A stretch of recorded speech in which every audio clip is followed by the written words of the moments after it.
कभी कभी हमें लगता है अगर ये एक परेशानी खत्म हो जाए तो सब ठीक हो जाएगा, लेकिन जब वो खत्म होती है तो कोई और नई आ जाती है।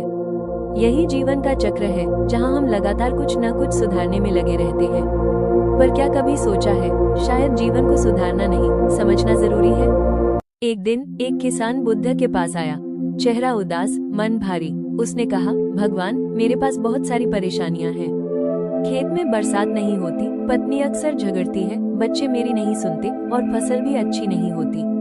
मुझे कोई उपाय बताइए ताकि ये सब ठीक हो जाए। बुद्ध मुस्कुराए, बोले, किसान, मैं तेरी सभी समस्याएं दूर नहीं कर सकता। किसान चौंका, आप भगवान हैं और आप ही कह रहे हैं कि कुछ नहीं कर सकते? बुद्ध बोले, हाँ, क्योंकि हर इंसान के पास कम से कम 83 समस्याएं होती हैं। जब एक जाती है तो दूसरी आ जाती है, लेकिन मैं तुझे 84वीं समस्या से मुक्त कर सकता हूँ। किसान ने पूछा, 84वीं समस्या? वो क्या है?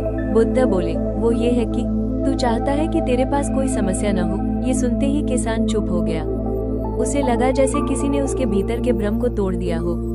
बुद्ध बोले, जीवन में दुख इसलिए नहीं है कि समस्याएं हैं, दुख इसलिए है क्योंकि तू चाहता है कि वो न हो। जिस दिन तू ये स्वीकार कर लेगा कि दुख जीवन का हिस्सा है, उसी दिन तू दुख से परे हो जाएगा।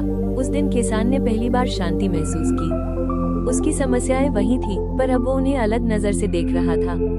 जीवन वैसा ही था, पर उसका मन बदल गया था, और वहीं से असली शांति शुरू हुई। जब तक हम जीवन से लड़ते रहेंगे, हम भीतर की शांति से दूर रहेंगे। जीवन का अर्थ है हर क्षण को वैसे ही स्वीकार करना जैसा वो है, चाहे वो हंसी में आए या आंसुओं में।